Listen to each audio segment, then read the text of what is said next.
नमस्कार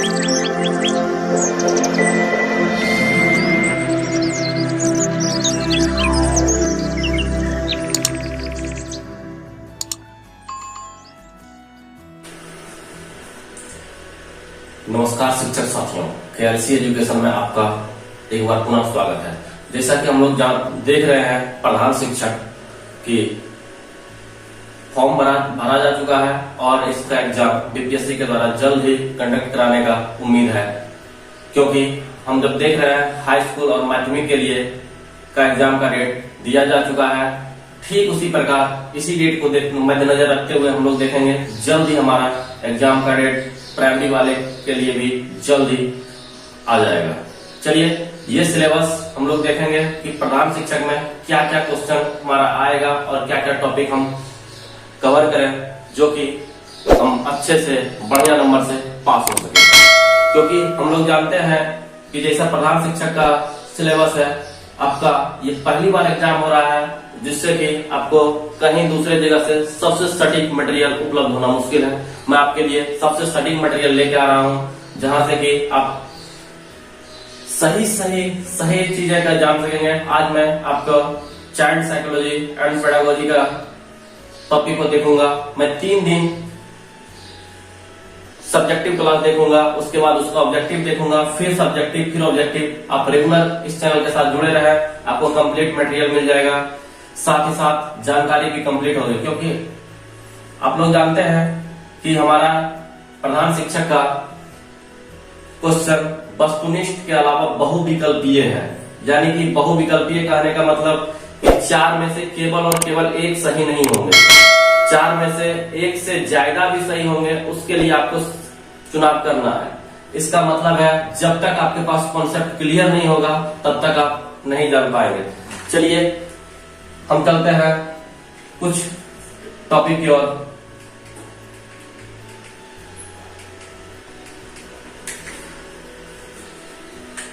देखिए, शिक्षक वृद्धि एवं विकास, यानी वृद्धि और विकास के लिए अध्ययन करना अत्यंत आवश्यक है।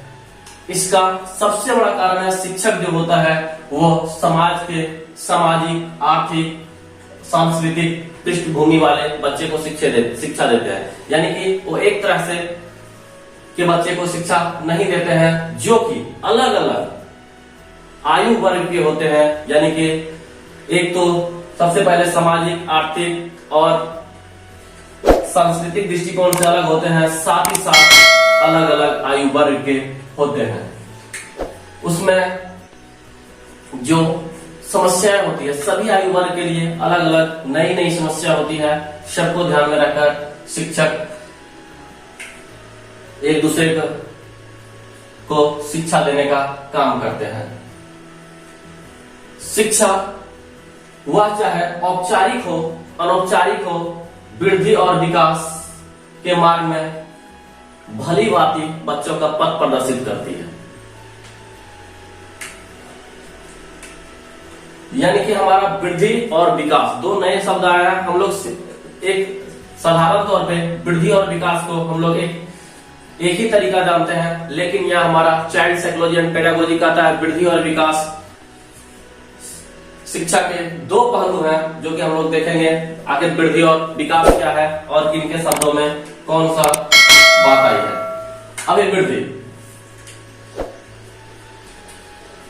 अभिवृद्धि का मतलब होता है कोशिकीय वृद्धि। यानी कि कोशिकीय वृद्धि में हमारा मनोवैज्ञानिक जो है मिस्टर फ्रैंक का कहना है कि शरीर में व्यवहार से पहले जिसमें जो परिवर्तन होता है उसे अभिवृद्धि करते हैं।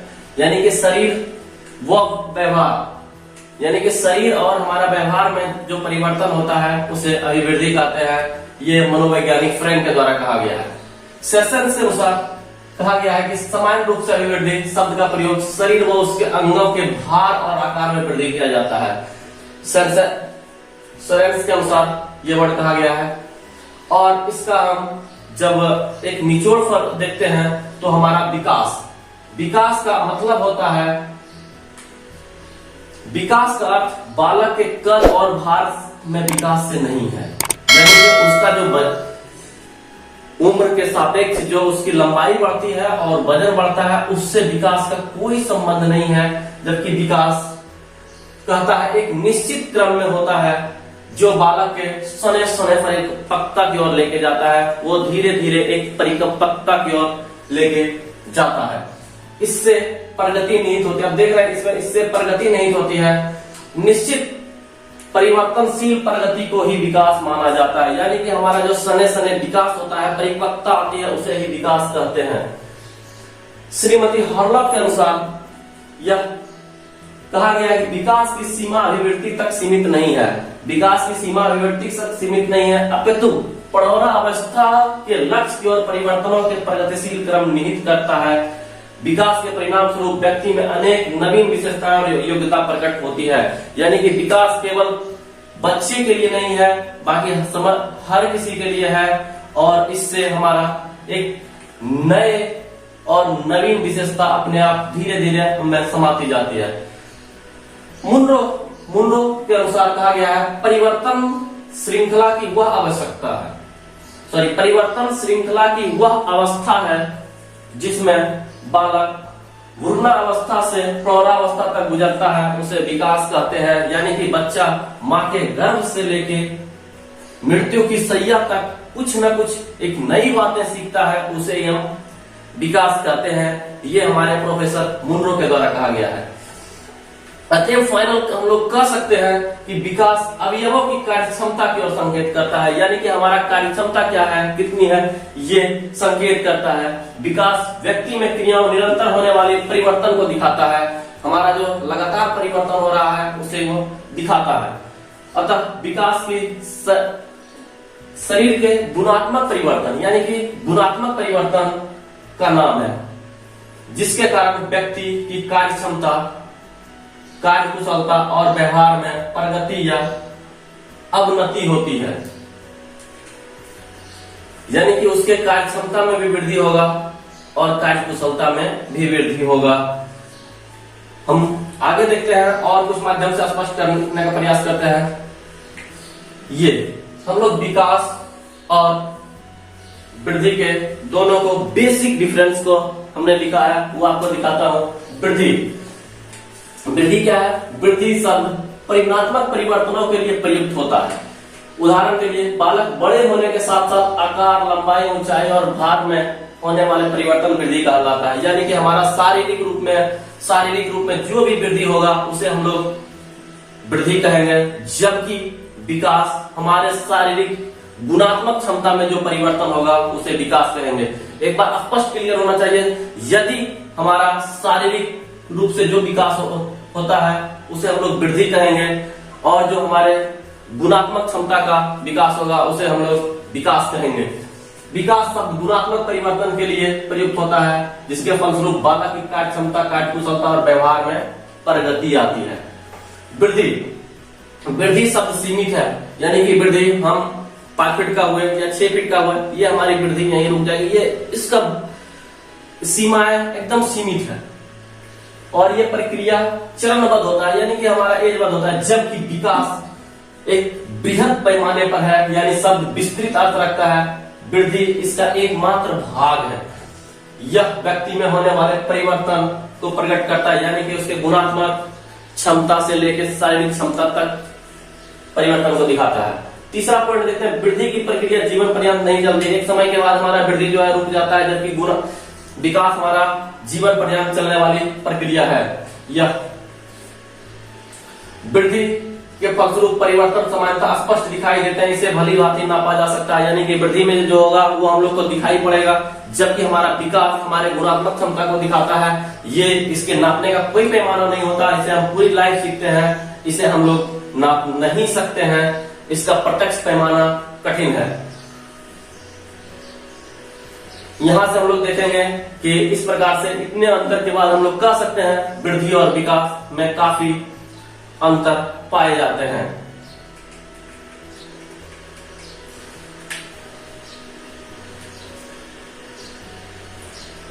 विकास का कारण, सबसे पहले हम लोग देखेंगे विकास का कारण। विकास का कारण क्या है? बालक के शारीरिक और मानसिक क्रियाओं में दो प्रमुख कारण होते हैं। विकास जो है हमारा शारीरिक क्रिया और मानसिक क्रिया, जबकि वृद्धि हमारा शारीरिक क्रिया, एकदम कॉन्सेप्ट क्लियर रखेंगे। वृद्धि हमारे शारीरिक क्रिया को दिखाता है, जबकि विकास हमारा शारीरिक और मानसिक दोनों क्रियाओं को संबोधित करता है। विकास का कारण क्या है? सबसे पहले विकास से क्या होगा? हमारा परिपक्वता आएगा, यानी कि परिपक्वता का अर्थ है व्यक्ति के आंतरिक अंगों का प्रौढ़ होना, उसके गुणों का विकास होना, उसे वंशानुक्रम से प्राप्त होते हैं। बालक के विकास परिपक्वता की प्रक्रिया का प्रभाव जन्म से लेकर तब तक पड़ता है जब तक मांसपेशीय स्नायुविक दृढ़ता प्रौढ़ता रूप से प्राप्त नहीं हो जाती है।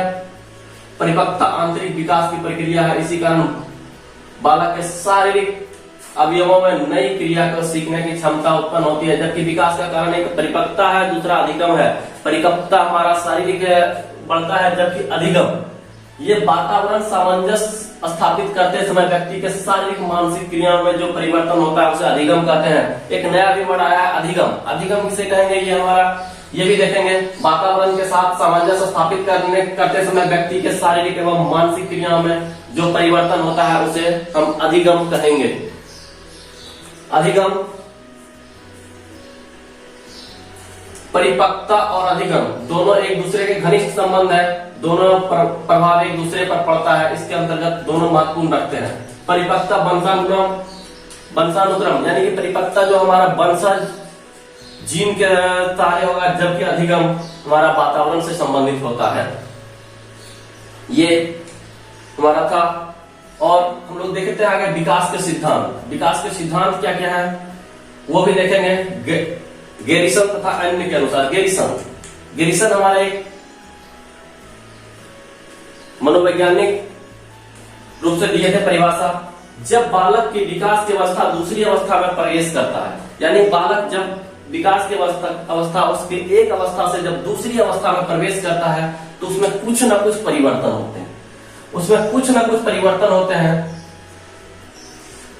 अध्ययन के दौरान देखा गया यह परिवर्तन जो होता है कोई ना कोई सिद्धांत को मेंटेन करता है, किसी न किसी सिद्धांत के अनुसार ही करता है।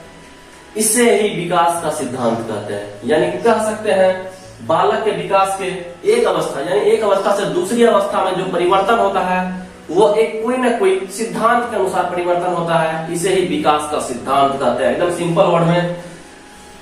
इसी के द्वारा विकास की प्रक्रिया नियंत्रित होती है। जो आगे देखते हैं, सबसे पहला है विकास की सिद्धांत का पहला विकास की दिशा का सिद्धांत। विकास की दिशा का सिद्धांत में सबसे पहला आप लोग यहां तक देखते जा रहा है, जो मेन पॉइंट होगा उसको नोट डाउन करते जाइएगा ताकि रिवीजन में आपको कोई दिक्कत ना हो। हम यहां से ऑब्जेक्टिव क्वेश्चन को भी देखेंगे, लेकिन सबसे पहले थ्योरी देख लेंगे ताकि ऑब्जेक्टिव देखना हमारे लिए उतना ही लाभदायक होगा, क्योंकि हम जानते हैं यहाँ बहुविकल्पीय प्रश्न है, यानी कि एक से दूसरा भी सही होने वाला है।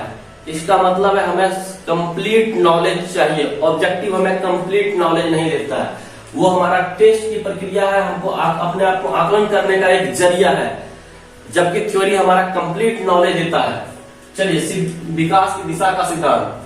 इस सिद्धांत के अनुसार शिशु के शरीर में विकास सिर से पैर की ओर होता है, यानी कि विकास की दिशा में सिद्धांत यानी शिशु के शरीर से पैर की ओर दिशा का सिद्धांत होता है।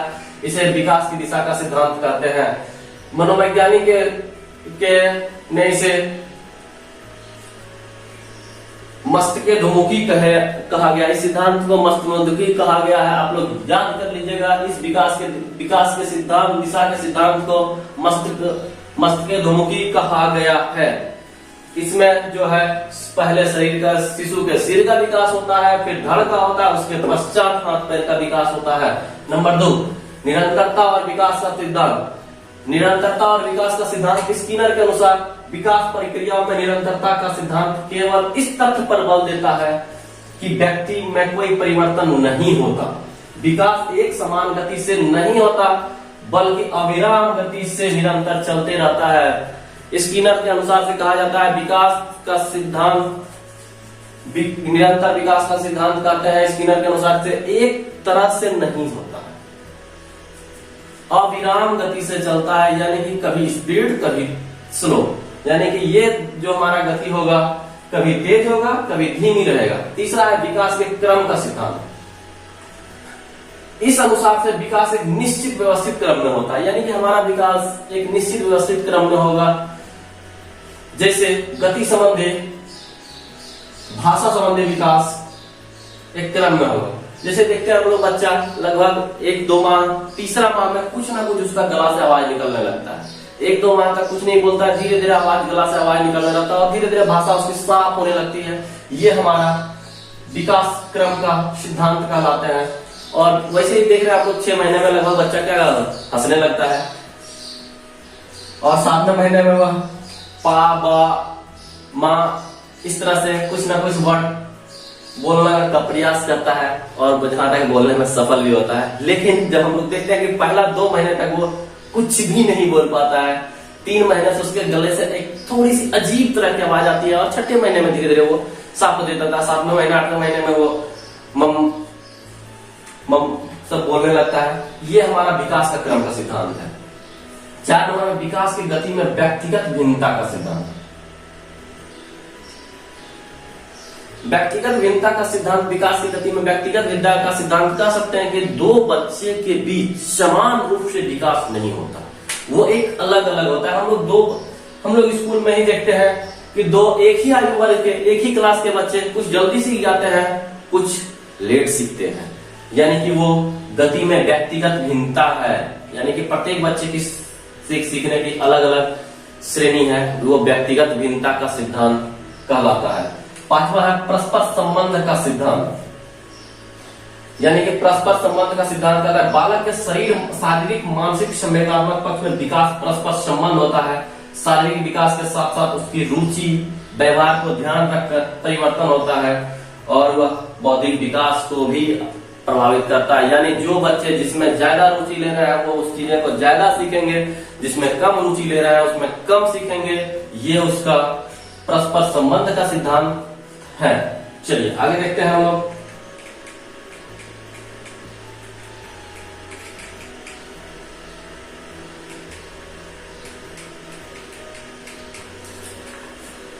उसके बाद 7 नंबर में सामान्य से विशिष्ट प्रक्रियाओं का सिद्धांत।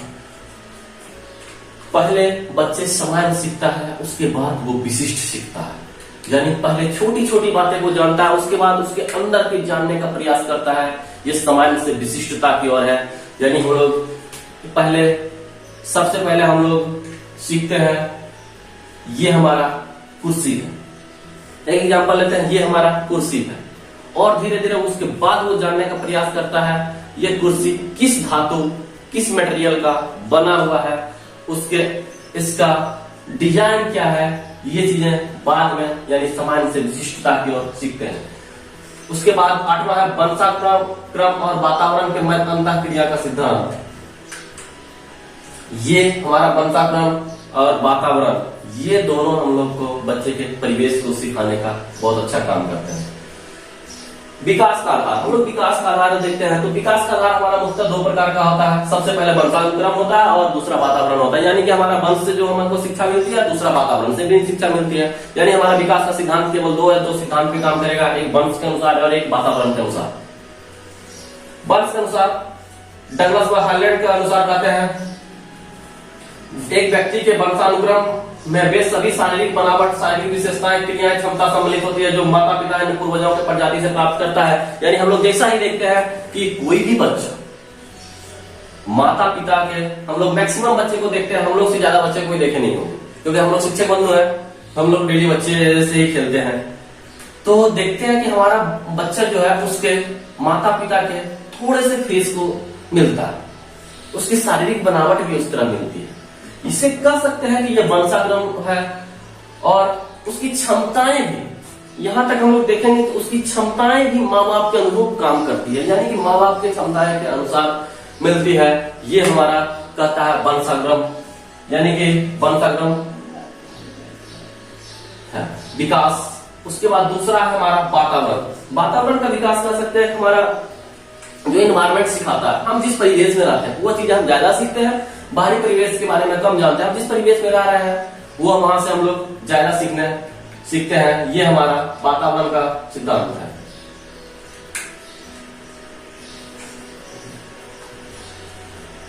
वातावरण पर्यावरण से संबंधित है, जो कि जहां हम रह रहे हैं। वुड्सवर्थ के अनुसार कहता है कि वातावरण में वे सभी बाहरी तत्व आ जाते हैं जिन्हें व्यक्ति जीवन आरंभ करने के समय से प्रभावित किया जाता है। वातावरण वुड्सवर्थ के अनुसार जो जन्म लेता है, जब उसकी जिंदगी से होता है, वो सभी चीजें आ जाते हैं जो जीवन आरंभ करते हैं।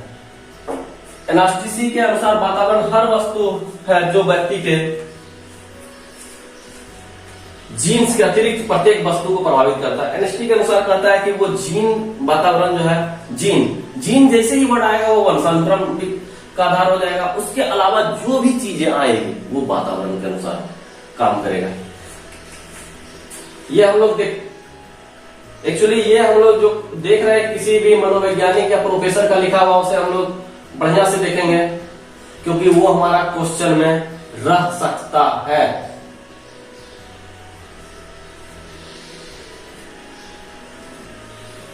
विकास की अवस्था,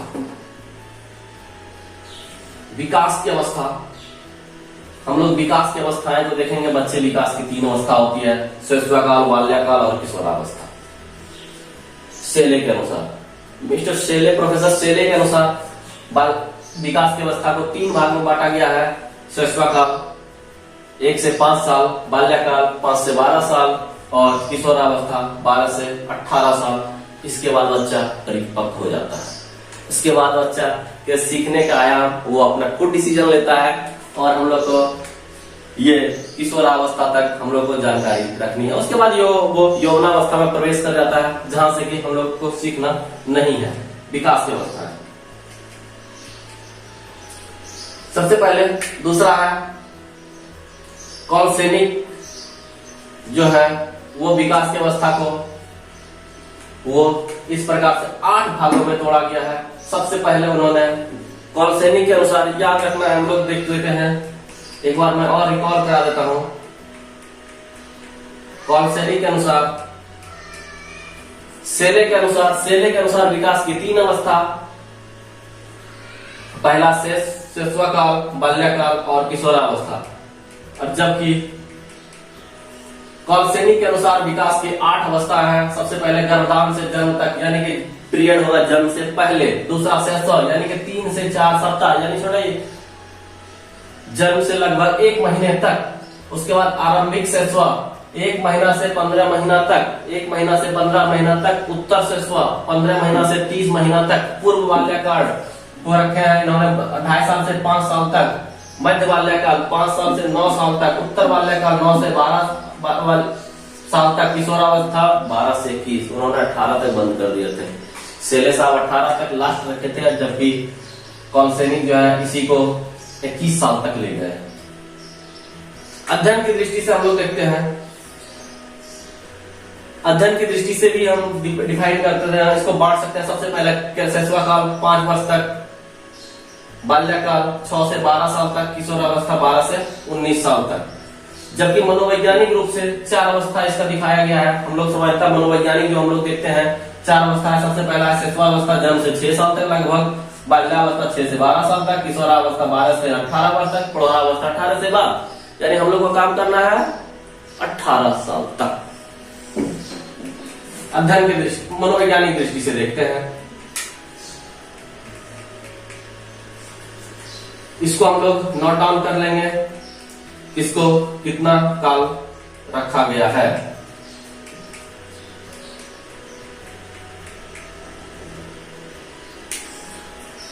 कॉलसेनिक के अनुसार विकास की 8 अवस्थाएं, शेले के अनुसार विकास की 3 अवस्थाएं। चलिए आगे, वृद्धि विकास के आयाम और पक्ष। वृद्धि विकास के आयाम और पक्ष हम लोग देखेंगे कौन कौन से आयाम है वृद्धि विकास का। सबसे पहला है शारीरिक विकास। हम अभी तुरंत थोड़ा देर पहले शारीरिक विकास पर उतना डिस्कस किए थे। दूसरा है शारीरिक विकास। एक बार फिर देख लेते हैं। शारीरिक विकास का कहने का मतलब होता है हमारे शरीर में होने वाले परिवर्तन को हम लोग शारीरिक विकास कहेंगे, यानी कि हमारे शरीर में जो वृद्धि होती है वो हमारा शारीरिक विकास के अंतर्गत आएगा। दूसरा हमारा मानसिक विकास, जो हमारा मानसिक रूप से जो हम लोग विकास होता है बच्चे का, उसे मानसिक विकास कहेंगे। जबकि सामाजिक विकास समाज के गुणों का में जो परिवर्तन आता है, उसके समाज के दृष्टिकोण के प्रति जो भी दृष्टिकोण आता है उसमें जो विकास होता है उसे सामाजिक विकास कहते हैं। तीसरा है संवेदात्मक विकास। वो संवेदात्मक रूप से विकास जो होता है उसे संवेदात्मक विकास कहते हैं। जबकि नैतिक चारित्रिक विकास वो कोई डिसीजन लेता है, हमारा नैतिक कर्तव्य क्या है, चारित्रिक कर्तव्य क्या है, इस तरह के जो विकास होते हैं उसे नैतिक और चारित्रिक विकास कहते हैं। ये विकास के अवस्था के ये सब पक्ष है। शारीरिक विकास, इसको फिर से हम डिटेल में देखते हैं। शारीरिक विकास में क्या क्या होगा, ढांचे में परिवर्तन होगा, यानी कि उसकी क्या बढ़ेगी, ढांचे में परिवर्तन, ऊंचाई बढ़ जाएगी। शारीरिक मतलब उसका शरीर हेल्दी होगा, थोड़ा सा उसके शरीर के अनुसार से भार उसका बढ़ जाएगा, परिवर्तन होगा उससे। शारीरिक विकास के शारीरिक ढांचे में परिवर्तन के अंतर्गत रखेंगे। दूसरा आंतरिक अंगों में होने वाले परिवर्तन, आंतरिक अंगों में भी उसका परिवर्तन होगा। कौन कौन सा परिवर्तन होगा लिखेंगे। स्नायु संस्थान का परिवर्तन होगा, श्वसन संस्थान का परिवर्तन होगा, पाचन संस्थान का परिवर्तन होगा, रक्त तथा उत्सर्जन संस्थान आदि का परिवर्तन होगा। उसके बाद दूसरा हम लोग देखते हैं मानसिक विकास। मानसिक विकास में क्या है, बालक मानसिक योग्यताओं क्षमताओं में होने वाले परिवर्तन अत्यधिक वृद्धि को मानसिक विकास कहते हैं। यानी कि उसके मानसिक रूप में जो भी परिवर्तन होगा उसे मानसिक विकास कहेंगे। इसमें जो है बालक की संवेदना, प्रत्यक्षीकरण, कल्पना, स्मरण शक्ति, वृद्धि, विचार शक्ति, निरीक्षण, परीक्षण, सामान्यकरण शक्ति, बुद्धि, समस्या समाधान आदि का मानसिक और बौद्धिक शक्तियां हमारे मानसिक वृद्धि विकास की प्रक्रिया द्वारा ही नियंत्रित होता है। यहाँ फिर से देख लेते हैं विकास का आयाम। पहला है शारीरिक विकास, मानसिक विकास, सामाजिक विकास, नैतिक विकास, संवेदनात्मक विकास। दो हम लोग देख चुके हैं। शारीरिक विकास, शरीर में होने वाले परिवर्तन को शारीरिक परिवर्तन कहते हैं, जो कि हमारा बालक की संवेदना, प्रत्यक्षीकरण, कल्पना, स्मरण शक्ति, वृद्धि, विचार शक्ति, निरीक्षण, परीक्षण, सामान्यकरण शक्ति, बुद्धि व समस्या समाधान, इस तरह के विकास को हम लोग मानसिक विकास के अंतर्गत रखेंगे। तीसरा हम लोग देखेंगे सामाजिक विकास। सामाजिक विकास का अभिप्राय है समाज संबंधों में परिपक्वता प्राप्त करना, यानी कि समाज के रूप से हम लोग का किस तरह से संबंध है वो हमारा सामाजिक विकास के अंतर्गत आएगा। उसके बाद हम लोग देखेंगे सामाजिक विकास में कुछ प्रोफेसर ने अपना दिया, श्रीमती हॉरलॉक के अनुसार सामाजिक विकास लक्ष्य बच्चे के सामाजिक परिपक्वता लाना है। यानी कि हम लोग जो भी लिखे हैं प्रोफेसर, उसके कोड को हम लोग देखेंगे और इसे नोट डाउन करेंगे। उसके बाद आता है हमारा संवेदनात्मक विकास। संवेद का पद अंग्रेजी रूपांतरण इमोशन, यानी कि हमारे इमोशन का जो विकास होता है, किसी के प्रति जो हमारा इमोशन जगता है वो हमारा संवेदनात्मक विकास कहलाता है। इमोशंस, यह लैटिन शब्द इमोर्बल का बना हुआ है, जिसका अर्थ है उत्तेजित करना, यानी कि किसी संबंधों के प्रति हम उत्तेजित हो जाते हैं और इस प्रकार के विकास होता है, उसे संवेदनात्मक विकास कहते हैं। इस प्रकार से कह सकते हैं कि व्यक्ति को उत्तेजित की स्थिति को संवेग कहते हैं। क्वांटम के अनुसार संवेग का तात्पर्य एक ऐसी आत्मनिष्ठ सब्जेक्टिव भाव जो अवस्था से होता है और कुछ शारीरिक उत्तेजना पैदा करता है।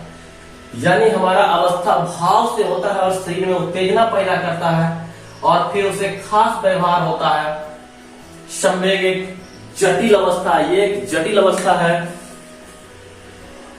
जिसमें कुछ आंगिक प्रतिक्रियाएं, जैसे हृदय गति में परिवर्तन हो जाता है। जैसे हम लोग को गुस्सा आता है तो हमारा हृदय गति में परिवर्तन हो जाता है, रक्तचाप बढ़ जाता है। इस तरह के हमारे भाव से उत्पन्न होकर हमारे शरीर तक पहुंच जाना, यानी शरीर को उत्तेजित कर देना, यही हमारा संवेगात्मक विकास कहलाता है। यानी हम किसी के भाव से देखते हैं, कहीं झगड़ा करते हैं, हमारा खून जैसे खौल जाता है, वो हमारा संवेगात्मक विकास के अंतर्गत आ जाता है। इसके अतिरिक्त शरीर के बाहरी अंग, जैसे हमारा देखते हैं हम ज्यादा गुस्सा करते हैं तो हाथ पैर कांपने लगता है, थरथराने लगता है, हमारे चेहरे से स्पष्ट दिखाई पड़ने लगता है कि वो गुस्से में है, या तो वो मुस्कुरा रहा है तो स्पष्ट मुस्कुराते हुए दिखाई पड़ रहा है। इस तरह के संवेगात्मक विकास, यही हमारा है संवेगात्मक विकास।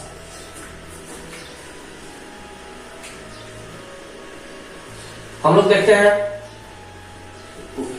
जो खास करके किशोरावस्था में संवेग बहुत पाए जाते हैं। शारीरिक विकास में हम लोग देख चुके हैं, शारीरिक विकास कहाँ कहाँ होता है। शारीरिक विकास भ्रूणावस्था में होता है। शिशुअवस्था में क्या क्या होगा, भ्रूणावस्था में उसके भ्रूण का धीरे धीरे साइज बढ़ेगा।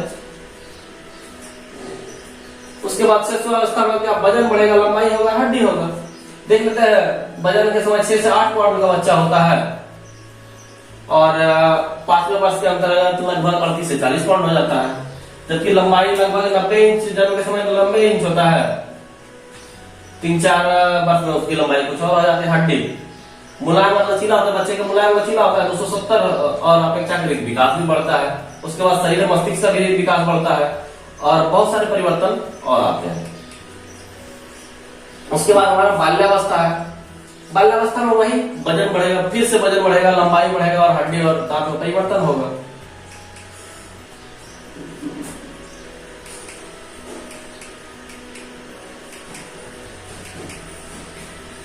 अन्य परिवर्तन में जैसे मांसपेशी का विकास होगा, जिससे मांसपेशी हमारा बढ़ जाता है। हृदय की धड़कन गति कम होता है। बच्चा का हृदय ज्यादा, याद रखना है, बच्चा का हृदय सामान्य मनुष्य से ज्यादा बढ़ता है, तो धीरे धीरे हृदय की गति कम होती है।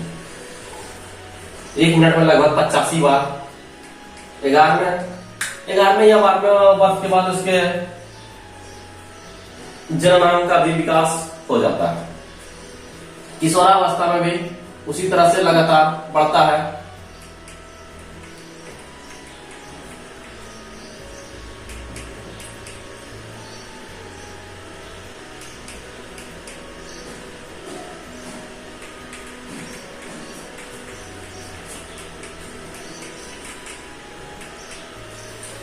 आगे हम लोग देखेंगे जो हमारा विकास का बढ़ता है। सबसे पहला है संपर्क निर्माण।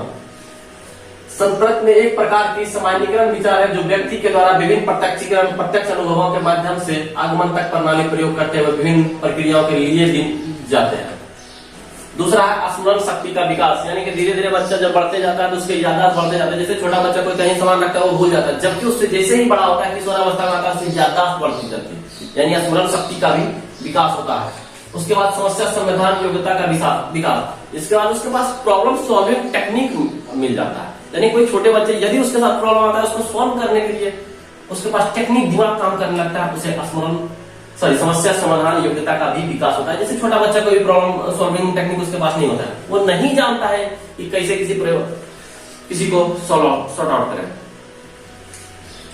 अगला है शिशुअवस्था में मानसिक विकास। मानसिक विकास में क्या है, हमारा आयु में विकास, मानसिक विकास में भी वृद्धि होती है।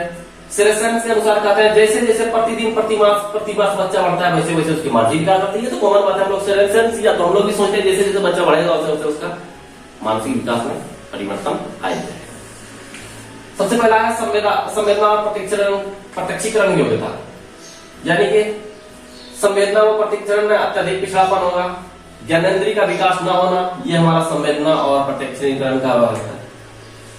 2-3 वर्ष में परिचित और परिचित में भेद करना, 2-3 वर्ष में वो बच्चा भेद करने लगता है ये हमारा कौन है, नहीं है। अवस्था तक अंत तक वातावरण परिचित होना, यानी कि इस अवस्था जैसे ही हमारा शिशुअवस्था खत्म होता है वो वातावरण से भी जानकारी लेने लगता है कि गर्मी है कि ठंडा है।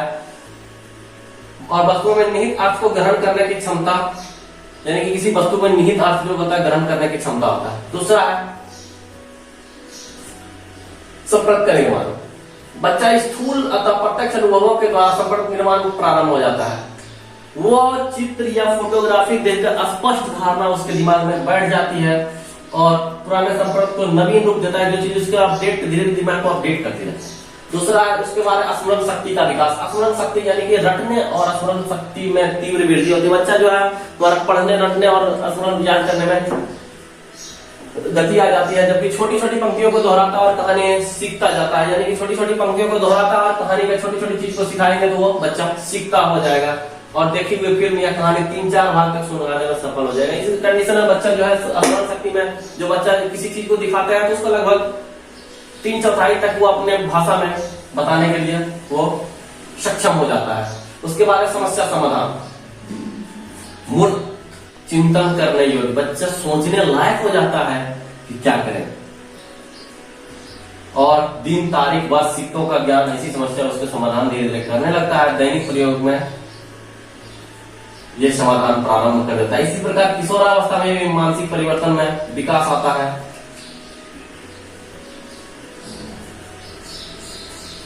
सामाजिक विकास। सामाजिक विकास हम लोग देखते हैं बालक व्यक्ति सामाजिक परिवर्तन होता है, वंशानुक्रम में योग्यता समाज द्वारा ही दिशा निर्देशित किया जाता है। जो हमारा योग्यता होता है समाज देता है। शिशुअवस्था में सामाजिक विकास में हम लोग देखेंगे फार्मूला के अनुसार इस प्रकार से प्रस्तुत किया है। सबसे पहले देखेंगे प्रथम माह में ध्वनि में अंतर समझने लगता है पहला बच्चा। द्वितीय माह में मानव ध्वनि पहचानना और मुस्कुराना। तृतीय से चतुर्थ माह में माता के लिए प्रसन्नता और माता के अभाव में दुख प्रकट करना। पंचम माह में पारिवारिक सदस्यों को पहचानने लगता है। 8वां-9वां महीना में परिचितों से प्यार, अन्य लोगों से हम लोग बच्चा देखकर 8वां-9वां में कोई गोदी लेता है तो उसके पास जाने से डरने लगता है। यदि कोई नया व्यक्ति गोदी लेता है तो जाने से डरने लगता है, इसका मतलब वो पहचान रहा है। 8वें से 9वें महीना में ये काम होना स्टार्ट हो जाता है। जबकि 10वां-11वां महीना में हाव भाव सीखता है, उसके संवेग को जानने का प्रयास करता है। और दूसरे वर्ष की अवधि में वो धीरे धीरे बच्चे बड़े के काम में सहायता करने लगता है। जैसे कि हम करें बेटा थोड़ा पानी लाओ, तो वो कभी कभार पानी ला के भी देता है, कभी कभार नहीं भी ला के देता है, यानी कि हमारा सहयोग करने लगता है और हमारा अनुकरण करने लगता है। जैसे हम लोग जो भी काम करते हैं वो भी बच्चा करने का प्रयास करने लगता है। ये हमारा दूसरे वर्ष की अवधि में होता है। और बाल्यावस्था में सामाजिक विकास में क्या होगा?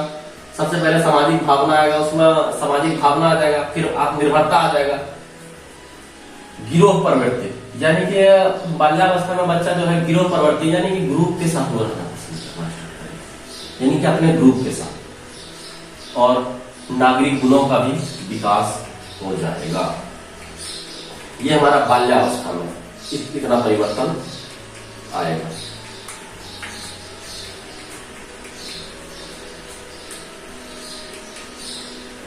ये हमारा था।